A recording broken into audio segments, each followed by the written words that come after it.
Sandra. From dreamer to cartel queen. Sandra was just 17 when her story began in Guadalajara, Mexico. Born into a dynasty of drug traffickers, her world was already filled with guns, cash, and whispered deals in shadowed rooms. But Sandra wanted none of it. Her dream was pure: to become an investigative journalist, exposing corruption instead of living inside it. She enrolled in university studying communications, chasing the light of truth, but fate had other plans. Around 1980, she met Javier, charming at first, but jealous and dangerous. Their romance soured into obsession, and one night Javier kidnapped her. Though he eventually released her, the message was clear: her life was no longer her own. Terrified, Sandra abandoned her studies and returned to her family's fortress in Guadalajara. Her dream of journalism died there. Back home, surrounded by cartel power, Sandra was slowly pulled into the family business. At first reluctant, she discovered she had a sharp mind for strategy and discipline. Unlike others, she never touched the drugs she moved. That restraint earned her trust. Soon, she wasn't just another woman in the cartel, she was climbing fast.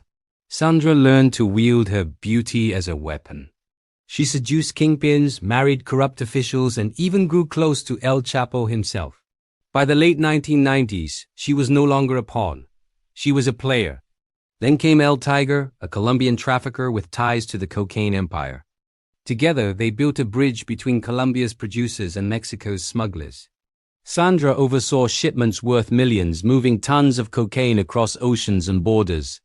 Her empire grew, and so did her wealth.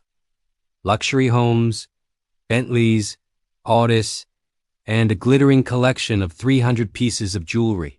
She was the cartel's girl boss, feared and admired in equal measure. But power attracts enemies. In 2001, a 9-ton shipment was seized by the Mexican Navy. Investigators traced phone records back to Sandra and El Tiger. The walls began to close in. Then in 2002, her teenage son was kidnapped by rivals demanding $5 million. Desperate, Sandra involved the police, a fatal mistake. Her wealth and connections drew suspicion, and soon authorities uncovered her sprawling assets, hundreds of properties, salons, and businesses. She was accused of laundering millions. Sandra fled. She changed cars, homes, even her face through plastic surgery. For 3 years, she evaded capture until 2007, when a simple coffee at a diner ended her freedom. Arrested, she entered prison not as a broken woman, but as royalty. She had maids, alcohol, cigarettes, even Botox treatments behind bars. After 5 years, Mexico failed to convict her. Extradited to the US, she took a plea deal, 70 months in prison. Later, she was caught again for money laundering, serving 2 more years. And then, the twist no one saw coming. Sandra reinvented herself. She emerged not as a fugitive, but as a TikTok influencer. Posting lifestyle content, she amassed over 400,000 followers. The woman who once moved tons of cocaine now moved hearts and clicks online. Sandra's story is a paradox. A girl who dreamed of exposing corruption, only to become one of its most powerful architects.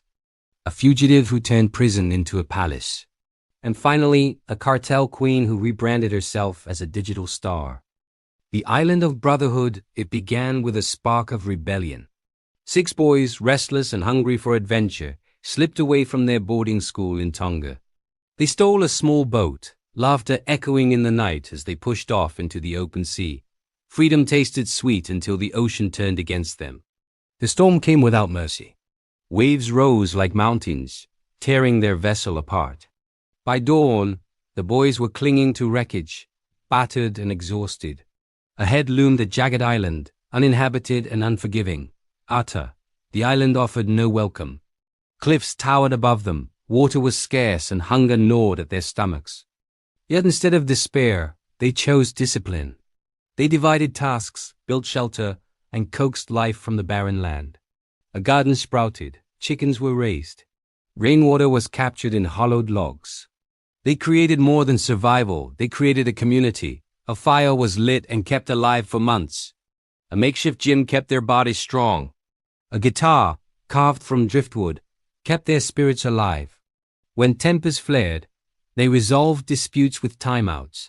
sending one boy to the far side of the island until peace returned. Days blurred into weeks, weeks into months. 15 months passed. Their hair grew wild, their bodies lean, but their bond unbreakable. They were no longer just boys, they were brothers forged by hardship. Then one morning, salvation appeared. A fishing boat cut across the horizon. Australian sailor Peter Warner spotted movement on the cliffs. The boys scrambled down, shouting, waving, desperate to be seen. Against all odds, they were rescued. Their story spread. 6 boys stranded for over a year, surviving not through cruelty or chaos, but through cooperation, discipline, and hope. Unlike the bleak vision of Lord of the Flies, the real tale of the Tonga castaways was one of resilience and humanity.